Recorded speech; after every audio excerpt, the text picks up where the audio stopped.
Right, what's happening, people? Welcome back to the YouTube. It's been a few weeks since I've uploaded anything of myself. Obviously the podcasts have been running, but I've just been gearing up for prep, which I'm sure if you have followed me, you all know is on the horizon. And by the time you watch this, prep would officially be starting on May 5th. So I'm very much looking forward to this. We are just wrapping up a 12-month off season now, which was what I wanted to do last year. Obviously, if you've followed along, you will know what happened. Last year went well, all things considered. I've done this last 12 months what I wanted to do the previous year, if I'm honest, because that was the goal, to do like a full long off season and then go at it last year. But due to those circumstances, that was taken away from me, and I've been able to kind of rewrite history a little bit. But I do also feel like I've lost a year of this, and it's always been a thing where I haven't got much time to do this anyway because I've started so late. So losing that year has hit me a little bit, but that's why I think this off season has been so successful, is because I've literally gone at it because of the frustration of losing that year. So we're a couple of days away from starting now. Body weight is up there. We got up to like 260 roughly, 258, and I am currently down to 245. We've been on a little diet just to tidy up before prep starts, get the body in a good position, nice and responsive, and we shall see what this year brings us.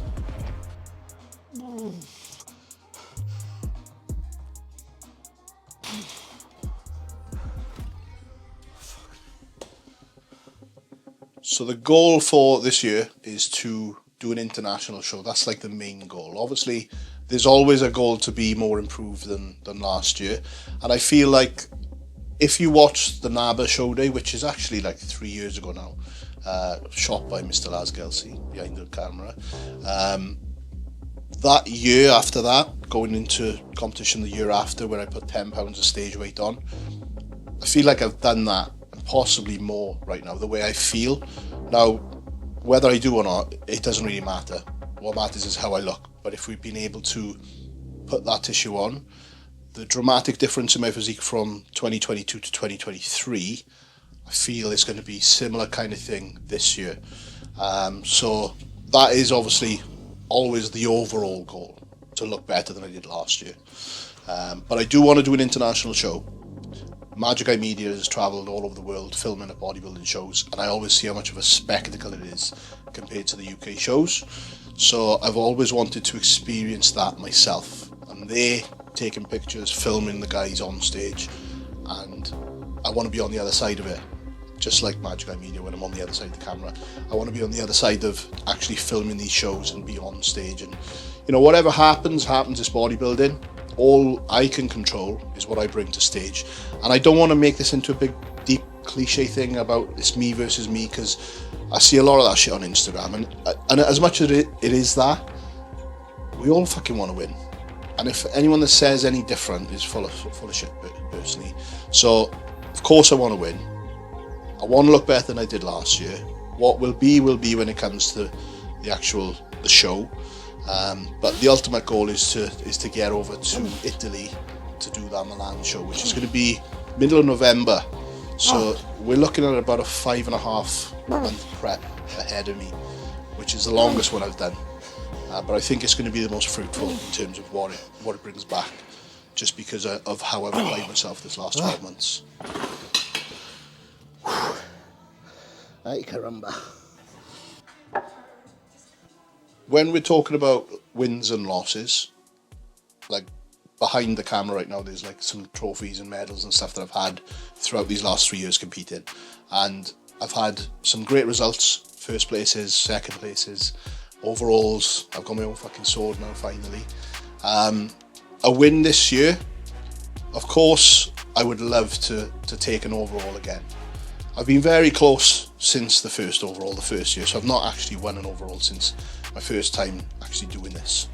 So I would love to get another overall. What federation that would be, I mean, ideally IFBB, because that's obviously where the Milan show is taking me. But what comes off the back of an overall is a pro card, and I'm not going to be the guy that's putting out there that I'm going for my pro card. I'm never going to say that. So an overall, in a UK show, regional, that would be amazing. Like I said, I came very close twice, and I got pipped to it by two bodybuilders that I would say, and I'm sure if the boys are watching this, I'll call them out, Luca and Ryan. Genetically, they are made for bodybuilding. They've got amazing physiques, and I pushed both of them, and it was very, very close in both of them. But they ended up taking the sword, which is all good. Obviously, at the time, sour as fuck, but right now, we're all good.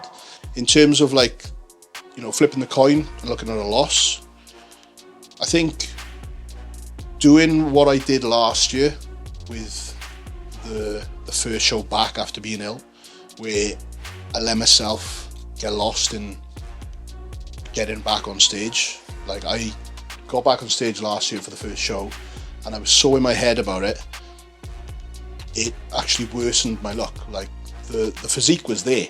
Day before the show, it was there. When I got on stage, I let my head get the better of me. And I can hand on heart say, in 7 shows, 6 of those shows, even my first ever show, I didn't let that happen. But then I let it happen when I came back. And I came back because I fucking missed it. So I felt I left myself down there because the physique didn't look like the physique that I wanted to represent. So a loss for me, I mean, if I come bottom of the pack in a show, that's a loss, obviously. But I think a loss, like, which is really going to hurt me, is if I let my feelings get the better of me in terms of getting on stage. There's a lot of bodybuilders that won't actually talk or share what they're doing on their preps and not show the process. For 9-10 years, I've been super transparent with my whole journey, and I will never not put content out. Even when I was like saying I'm not doing a show last year, behind the scenes I was still creating content to make that More for 24 prep movie that I did. In terms of putting content out, do you get pressure? Yes.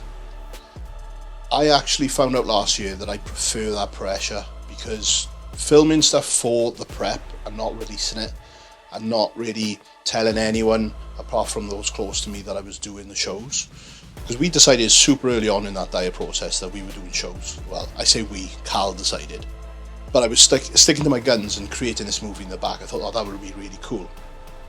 But the problem I had was that I was having to lie, tell people I wasn't doing it, until obviously it came to the crunch. So I do actually enjoy putting content out. The external pressure does add to it. Like, I don't need it to stay on point with prep. Absolutely not. Prep gets done regardless. But I do enjoy that added little bit of pressure from outside sources. You know, pressure creates diamonds and all that bollocks, but I feel it does. I feel it gives you a little bit more of an edge to you going after it. People are aware of it, whether it's locally, whether it's UK wide. You know, even when I've been traveling like internationally, there's people that have witnessed the prep series, and when I'm in prep, they'll come on to me when I'm in fucking Spain or Italy and say, are you still on prep? I'm like, yeah. Like, they'll see me filming and obviously grafting away. And that's another thing about me putting content out whilst I'm prepping, is the fact that I want to show that you haven't got to be a full-time bodybuilder doing, you know, just your online coaching on your laptop all day, and then you go to the gym, and then the rest of the day you're on the sofa. I got a busy fucking life. I got 2 kids, a wife, the coaching element of obviously No Limits as well. And I want to show that no matter what you've got going on, if you want something bad enough, which I fucking really want this, hence why I'm back doing it, you can do it. No matter where you are, no matter how much time you've got on your hands, no matter the things that are getting thrown against you, like hurdles, there's always a way. It's just how you think about that hurdle. Don't think of it as hurdles, it's about getting over it, getting around it, going fucking through it.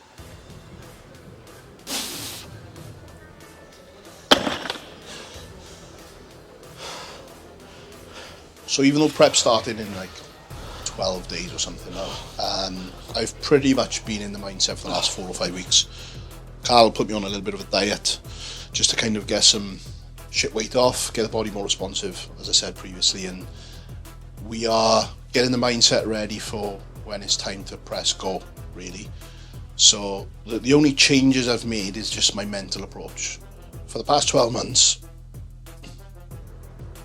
food, training, the adherence to being a bodybuilder has been there, 110%. So there's no real change in my approach to things, from that side of things anyway. But obviously, whatever Cal sends over is where the changes will be. So we're just waiting our bloods to come back now. So we have the green light on that. So obviously, sauce is going to be added back in. Food will be tapered down. Cardio's already in. I've been doing cardio for the last 4 or 5 weeks.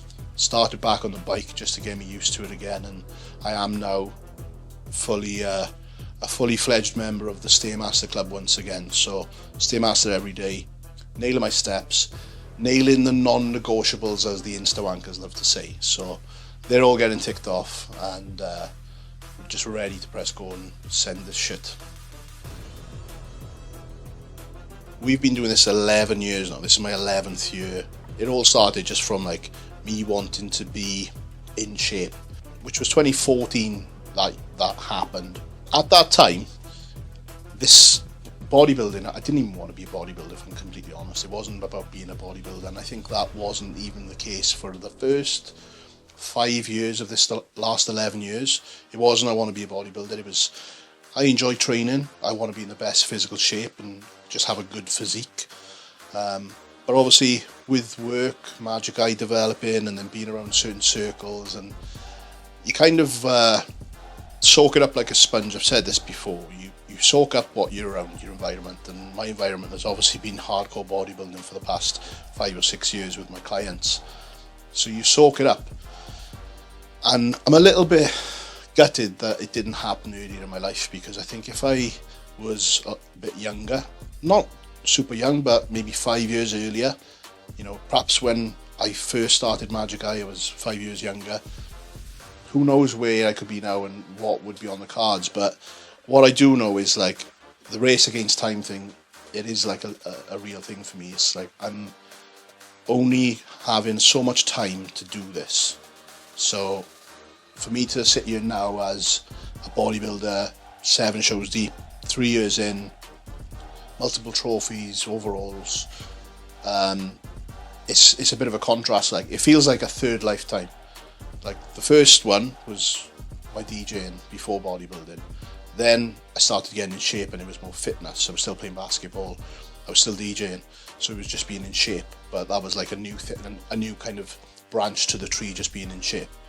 And now this is the third one, where it's like I am going hard at bodybuilding.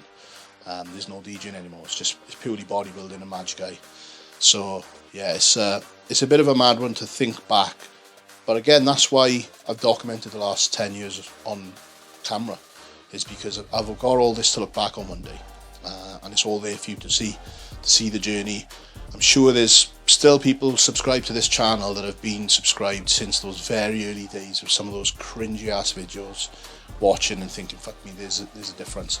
I get comments, I get messages saying I followed you since the Learn As You Lift days, and look at where you are now. So it is crazy to think back, but what makes a story is, documenting it and showing what you've actually done in the time that you've done it in.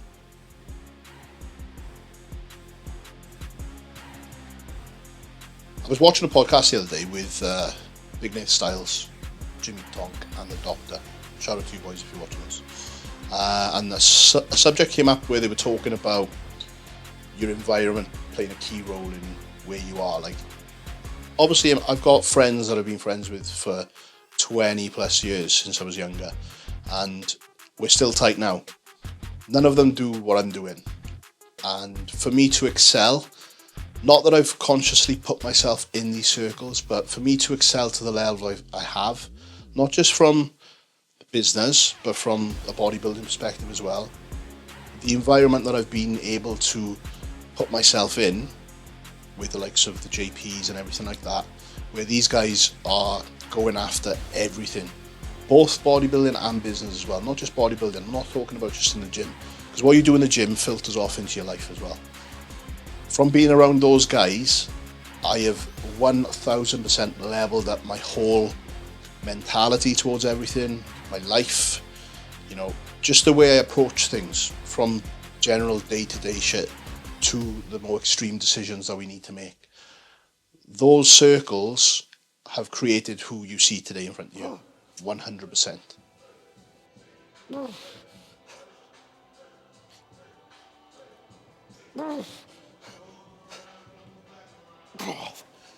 I made a couple of changes the last 12 months with my workload, where I will still be traveling and, you know, maybe catching a flight here or there to do content with people, but I've also stepped up the coaching, and that was a conscious decision last year. I've coached for 10 years. Many people actually are surprised by that because I don't shout about it, but I have coached since my first year. I was giving diet plans out after my first transformation picture because everyone thought I had the secret. I didn't have the secret, I just developed the work ethic. But I have coached since then. I've only started shouting about it the last couple of years, and particularly the last 12 months, and more so the last 6 months. And you can see that just in terms of the clients that I've got now and the results I'm starting to get. So by stepping the coaching up, obviously it's allowed me to be a bit more flexible in terms of Magic Eye.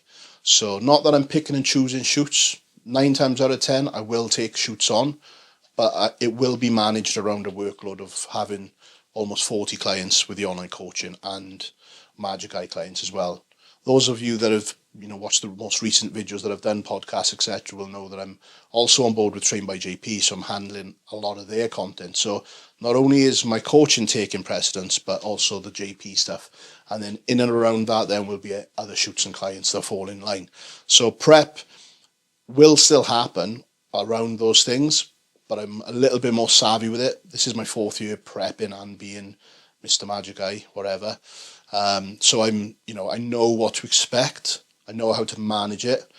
And the only thing different this year about prep is that I've actually got 3 family holidays to contend with on prep. So the workload isn't the problem. It's actually managing it around life shit.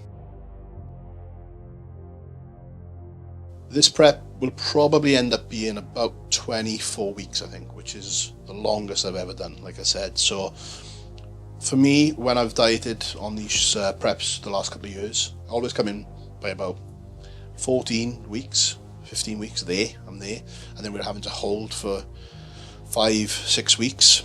So this year, if I'm on the same path, I'm going to have to hold for a very long time, in the 8, 9, 10 week mark. How do I feel about it is like, it's a bit daunting, you know, having to hold it for that long. But the fact is I have got those holidays in the mix. I've got Dubai at the end of this month with the wife. I've got a 3-4 day trip to Ibiza in the middle of June. And then I've got a family holiday.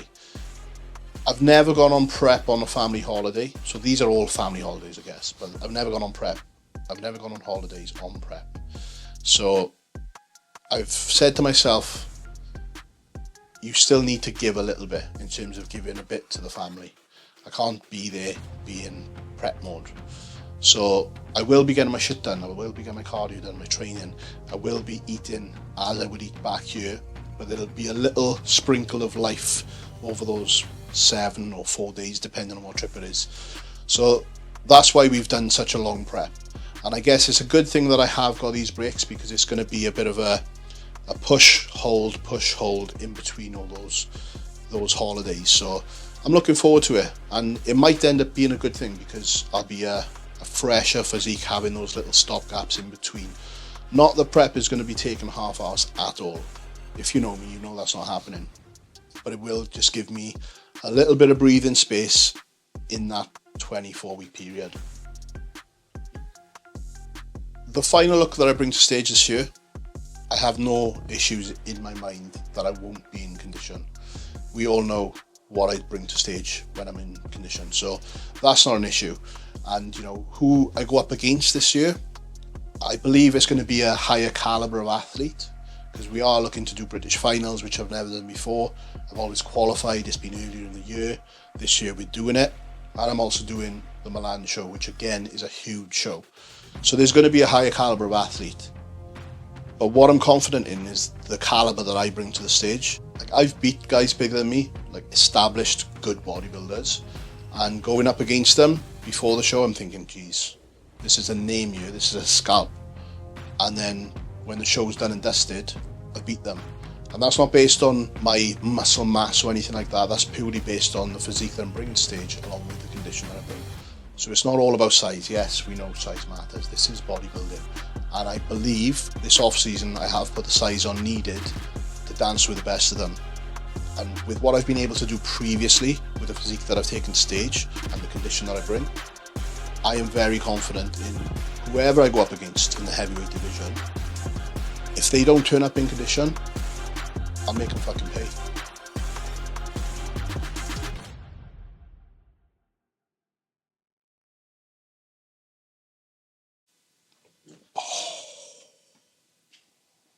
I'll cut it before you do that. Yeah.